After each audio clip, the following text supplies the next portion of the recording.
बिस्मिल्लाहिर्रहमानिर्रहीम। आपकी आमद का बहुत बहुत शुक्रिया।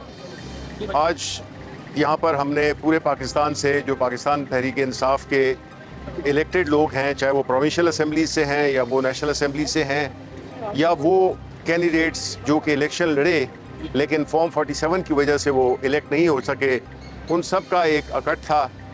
और ये पहली दफ़ा इलेक्शंस के बाद हमारी एक सारे सूबों से एक शराकत हुई, मुलाकात हुई, ख़यालात का तबादला हुआ और उसमें बुनियादी तौर पे जो बातें की गई वो पार्टी को नंबर 1 किस तरह से मज़ीद ऑर्गेनाइज़ किया जा सकता है, तंजीम साजी कैसे, उसको हम किस तरह से चलाएं और किस तरह से हम उसको ज़्यादा इफ़ेक्टिव बना सकें।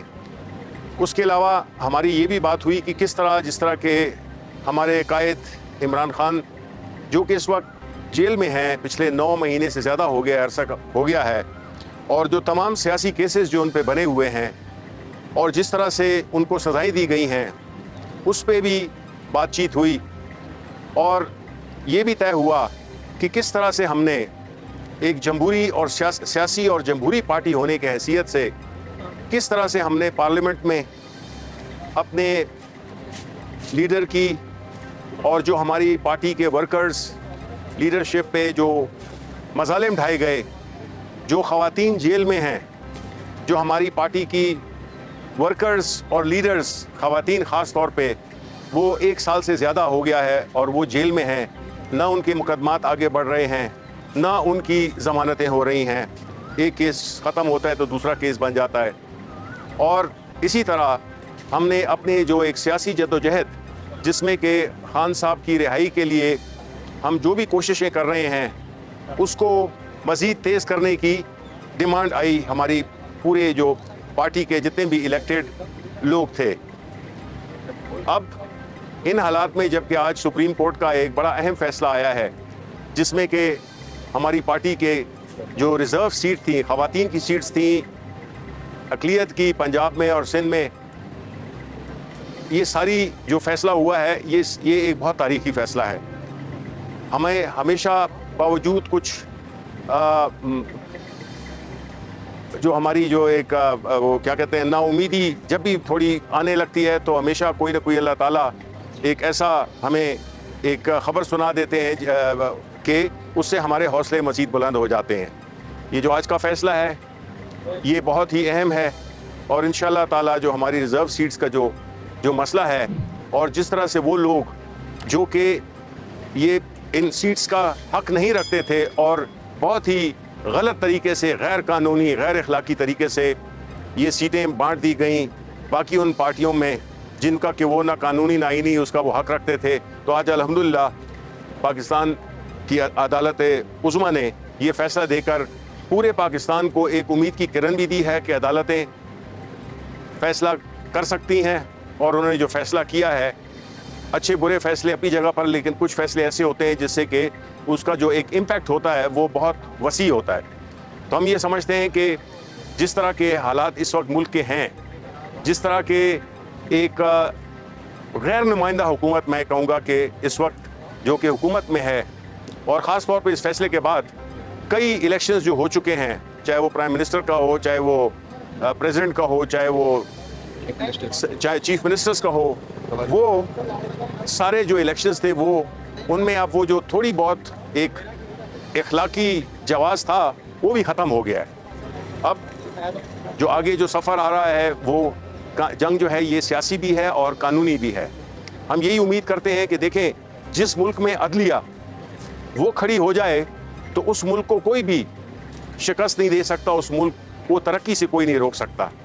जो खान साहब कहते हैं रूल ऑफ लॉ जो कि उनकी जंग है, देखें खान साहब आज अगर जेल में है तो हमारी वजह से हैं, पाकिस्तान के अवाम के लिए हैं। इसलिए कि अगर वो चाहते जिस तरह के नवाज शरीफ, जिस तरह के आसिफ अली जरदारी, ये सारे NRO करके निकल जाते थे, कोई सऊदी अरब चला जाता था, कोई लंदन चला जाता था। ये शख्स जिसका नाम इमरान खान है वो बिल्कुल अपने उसके साथ एक अज़्म के साथ खड़ा हुआ है, बिकॉज वो ये समझता है कि ये मेरे कौम की जंग है, ये मेरे कौम का एक मुस्तकबिल का सवाल है जिसमें कि कानून की हुक्मरानी, आइन की हुक्मरानी इसी से ही हम आगे बढ़ सकते हैं। इसके अलावा हमारे पास कोई दूसरा रास्ता नहीं है। न यहाँ पे फॉरेन इन्वेस्टमेंट होगी, बावजूद इसके कि आज हमारे सऊदी भाई जिनकी हम दिल से कदर करते हैं, उन्होंने हमेशा हमारे मुल्क में सख्त वक्त में उन्होंने हमारा साथ दिया है। जो MBS हैं वो पाकिस्तान की और पाकिस्तान तहरीक इंसाफ में ख़ास तौर पे उनकी ख़ास इज़्ज़त है। और उस इज़्ज़त की वजह ये भी है कि हमारे आखिरी अयाम में उनकी कोऑपरेशन की वजह से हमने OIC का वज़ीर ख़ारजा के 2 दफ़ा हमने इजलास हुए, जो कि अगर ये जो प्रिंस MBS हैं उनकी मदद ना होती तो हम ये ना कर सकते। हम उनके इंतहाई शुक्रगुजार हैं और हम उनको अपने मुल्क में वेलकम करते हैं। हम समझते हैं कि वो हमारे एक ऐसे इस्लामी मुल्क हैं जिसने कि हमेशा पाकिस्तान के कड़े वक्त में उन्होंने हमारा साथ दिया। लेकिन साथ ही साथ में हम ये कहेंगे कि जो इस वक्त का जो सेटअप है उसमें काफ़ी सवालात हैं, उसमें काफ़ी ऐसी चीज़ें हैं जिसको कि हम ये नहीं कह सकते कि एक ऐसे हुकूमत है जो कि आवाम की नुमाइंदगी करती है। लेकिन हम उनको वेलकम अगेन करते हैं और हम इंशाल्लाह उनके साथ हमेशा अपनी दोस्ती रखेंगे और हम उनके हमेशा एहसानमंद भी रहेंगे और हमारे दिलों में जो उनके लिए इज़्ज़त है वो बरकरार रहेगी। आखिर में मैं ये समझता हूँ कि देखें जी, इस वक्त जो मुल्क जिस हालात से गुजर रहा है, हमें इसका बहुत ही ज़्यादा, जिस तरह के अवाम महंगाई में पिस चुके हैं, मज़ीद महंगाई आएगी। ये जो गंदम का स्कैंडल हुआ है, एक तरफ हम $1 अरब IMF के लिए तरले कर रहे हैं, क्या कुछ हमने नहीं किया वो $1 अरब हासिल करने के लिए, और दूसरी तरफ जो है तो हमें ये पता चला है कि गंदम में 1.3 अरब जो है वो उसमें कमीशंस हो गई हैं और उसमें एक घपला हुआ। अब देखें, ये जब गैर नुमाइंदा हुकूमत होती है तो फिर उसमें यही चीज़ें होती हैं।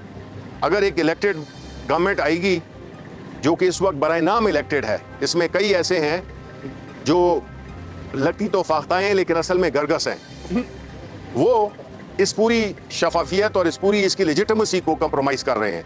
तो हम ये तवक्को रखते हैं कि कानून और आइन अपना रास्ता बनाएगा, अदालतें ऐसा फैसले देंगी जो मुल्क की बेहतरी के हों, PTI की नहीं ज़रूरी, मुल्क की बेहतरी। असल चीज़ यही जदोजहद है इमरान खान की, यही जदोजहद है पाकिस्तान तहरीक इंसाफ की। बहुत बहुत शुक्रिया। अच्छा सर, आप भी कुछ प्लीज कर या सवाल कर लेंगे। जी वो पहले कॉल करते हैं। आज अमेरिकी सदस्य, अमेरिकी सफ़ीर से जो मुलाकात हुई है उसमें सर जो मामला था एलामिया तो आपका जारी हो गया, उसकी तरह तफसीलात बताइएगा, बॉडी लैंग्वेज क्या थी, किन किन अहम कौमी इशूज़ पर बात हुई। बिस्मिल्लाहिर्रहमानिर्रहीम। टिक्का खान साहब, इस वक्त तो हम लोग KP हाउस के सामने खड़े हैं और एलामिया यहाँ पे जारी हो रहा है। हमारा जो पार्लियामेंट्री पार्टी मीटिंग, सारे सूबों के हमारे MNAs, MPs, सेनेटर्स हज़रात मौजूद हैं और मेरे फाजिल बड़े भाई शिबली फराज साहब ने, leader of the opposition in the senate, उन्होंने मुफस्सल ब्रीफिंग दे दी है। आपके क्वेश्चन का जवाब देखिए, स्टेट क्राफ्ट में या कहीं पे भी बॉडी लैंग्वेज नहीं देखी जाती, आपके कैपेबिलिटीज़ देखी जाती हैं। और हमने एक चीज़, रऊफ़ हसन साहब भी इत्तेफाक से उस मीटिंग का हिस्सा थे और साथ बैरिस्टर गौर साहब भी थे और सर कैसर साहब भी थे। एक चीज़ हमने पावर कराई है जो कि हमारे लीडर ने हमेशा, वज़ीर-ए-आज़म इमरान खान साहब ने हमें तलकीन की और सिखाई है कि आपने बराबरी की सतह पे बातचीत करनी है। और हमारा एक मुतालबा या हम लोग जो चीज़ पावर कराना चाह रहे थे कि बैनुल-अक़वामी दुनिया को, जिसमें अमेरिका भी शामिल है, उसको पाकिस्तान में आइन और कानून की पासदारी को रिस्पेक्ट देनी चाहिए। आइन और कानून की रिस्पेक्ट होगी पाकिस्तान में तो फिर लंदन प्लान नहीं होगा। आइन और कानून की पासदारी होगी पाकिस्तान में तो फिर जो engineered vote of no confidence था वो नहीं होगा। आइन और कानून की पासदारी पाकिस्तान में होगी तो फिर जो इंजीनियर्ड 9 मई था वो पाकिस्तान में नहीं होगा। आपका आइन और कानून की पासदारी होगी तो फिर फॉर्म 47 की बैसाखियों वाली हुकूमत पाकिस्तान में नहीं होगी। आइन और कानून की पाकिस्तान में पासदारी होगी तो फिर $1.3 अरब यानी कि 350 अरब रुपए का गंदम का स्कैंडल नहीं होगा और पंजाब और पाकिस्तान के किसान दरबदर नहीं करेंगे। ये चीज़ हमने पावर कराई है कि हम किसी से कोई चीज़ नहीं मांगते हैं, हम डिमांड करते हैं कि पाकिस्तान में भी आइन और कानून की पासदारी हो और उसको सारी दुनिया माने। अच्छा सर, कि आज के क्लास में 9 मई आ रहा है, उस हवाले से कुछ क्या हुई है, आया कि फिर क्या ये जांच करेगी क्या? बिल्कुल, हम लोग एक सियासी पार्टी है हम कोई NGO नहीं है। आइन और कानून की पासदारी करते हुए पीसफुल यानी कि पुरअमन एहतजाज हम लोग पूरे पाकिस्तान में करेंगे, जिस तरह कि मेरे फाजल दोस्त शिबली फराज साहब ने, रऊफ हसन साहब ने और अलामिया में आपको ब्रीफ कर दिया होगा। हम लोग हर जगह करेंगे, पुरअमन एहतजाज भी होंगे, रैलियाँ भी होंगी, पाकिस्तान और पाकिस्तान तहरीक इंसाफ का झंडा भी होगा, कैदी नंबर 804 मेरे महबूब का वज़ीर आज़म इमरान खान साहब की तस्वीर भी होंगी, हमारे शोधा के नाम भी होंगे सोशल मीडिया पे और उनकी तस्वीर भी होंगी। अच्छा सर, ये बताइए आप तीनों में से जो वाज़ेह जवाब दे सके कि जो सूरत हाल बन चुकी है PAC चेयरमैन को लेकर, गुज़श्ता कई दिनों से कई नाम सामने आ रहे हैं। पहले ज़ाहिर है दूसरी जमात के सरबराह का नाम आया, उसके बाद एक नाम जो खान साहब ने दिया, आज एक नए नाम की खबरें चल रही हैं, हकीकत क्या है? देखें हकीकत जी, मेरा ख्याल है आप बात करें। देखें, बात ये है कि आपको ये जहन में रखना होगा कि खान साहब जेल में हैं। उनसे जो मुलाकातें होती हैं वो एक ऐसे माहौल में होती हैं कि जिसमें 20-30 मिनट से ज़्यादा गुफ्तगू हो ही नहीं सकती, और वो गुफ्तगू भी चूँकि 6 लोग बैठे होते हैं तो कई, और वहाँ पे सारे प्लस ग्लास वॉल के पीछे खान साहब बैठे होते हैं, तो और हफ्ते में एक दफ़ा होती है। कई मुलाकातों में कई जो हमारी जो कम्युनिकेशन है उसमें गैप आता है, और उसकी वजह से हमारी जाहिर है कि इन हालात में जो फैसला साजी है उसमें कई सुकम नज़र आएंगे, लेकिन वो सुकम ऐसे नहीं है कि जिसे हम ये कहें कि जी पार्टी कभी एक फ़ैसला करती है कभी दूसरी करती है। आपको मालूम है कुछ लोग जो है उसके दौरान मिलते हैं जब खान साहब की कोर्ट हेयरिंग होती है, और दूसरे वो जो कि जुमेरात के दिन पॉलिटिकल लोग मिलते हैं। तो ये इस किस्म की हालात में इस किस्म के ऊपर नीचे आगे पीछे चीज़ों का डिस्टॉर्ट होना ये कुदरती अमल है। तो इसलिए इसको ये ना समझें कि कोई अंदर जो है कोई एक ऐसी सिचुएशन बनी हुई है। तरीक़ाकार होता ये है कि जब खान साहब पॉलिटिकल कमेटी उन्होंने बनाई हुई है, और वो पॉलिटिकल कमेटी जो है तो अपने हर सूबे से है, और उसमें वो लोग हैं जो कि खान साहब के अपॉइंट करता है। इसमें से कोई भी ऐसा नहीं है जो कि हम तीनों में से किसी को एक शख्स को ना हम निकाल सकते हैं ना उनको किसी और को नए को ला सकते हैं। वो कमेटी कई सियासी इश्यूज़ पे, चूँकि खान साहब को भी लिमिटेड इन्फॉर्मेशन मिलती है क्योंकि वो जेल के पीछे हैं, जेल में है वो, तो उनको एक एडवाइस हम करते हैं कि जी रिकमेंडेशंस हमारी पॉलिटिकल कमेटी की ये हैं, और उनको हम वो पूरी वो रिकमेंडेशन दे देते हैं, और फैसला खान साहब का होता है। उसमें पॉलिटिकल कमेटी फैसला नहीं है, ये वो प्लेटफॉर्म है जो कि रिकमेंडेशंस देता है अपना, क्योंकि बाहर है हम लोग तो हमें ज़्यादा इनपुट है, और हकीकी चूँकि पार्टी के लोगों से भी हमारा वो ताल्लुक़ रहता है, तो हम उस बुनियाद पे खान साहब को एक अपनी रिकमेंडेशंस देते हैं और फिर फैसला खान साहब करते हैं। अच्छा, ये फरमाइएगा कि आज की ये जो मुलाकात हुई है अमरीकी सफीर के साथ, ये किसकी ख्वाहिश पे हुई है, और दूसरा ये बताएं कि बानी चेयरमैन को इस मुलाकात का पता है? ये देखें, सबसे पहली बात ये है कि ये मुलाकात नोट बरबेल फॉरेन ऑफिस की तरफ से आया था, और उस पर अमेरिकन सफीर ने जो ये बिसाकियों वाले वज़ीर आज़म हैं उनसे मुलाकात करने की ख्वाहिश जाहिर की थी, और उसके साथ साथ मेरा ख्याल है सदर के साथ भी, और leader of the opposition in the national assembly के साथ भी, और ये चीज़ पॉलिटिकल कमेटी में रखी गई थी। और ये मुलाकातें जो हैं ये डिप्लोमेटिक फोर्स के साथ जो ऑफिशियल गवर्नमेंट के प्लेटफॉर्म से आती हैं तो आप करते हैं, और उस पर मुल्क के हवाले से बातचीत होती है। और जिसका मैंने बात की कि पब्लिक की हम लोग वही बातें उस पर हम लोग जोर देंगे जो हमने अंदर भी की थी, और वो है एक पॉइंट एजेंडा, आइन और कानून की पासदारी। उस पर हमने 12 बार स्पेक्ट किया। पीटीआई अमेरिका के साथ ताल्लुकात कैसे चलते हैं? देखिए, दो चीज़ें आपको एक चीज़ टिक्का खान साहब सेपरेट करना चाहिए।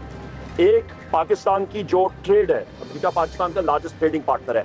हम चाहते हैं कि पाकिस्तान में खुशहाली आए, पाकिस्तान में तिजारत बढ़े, पाकिस्तान में इन्वेस्टमेंट्स आए।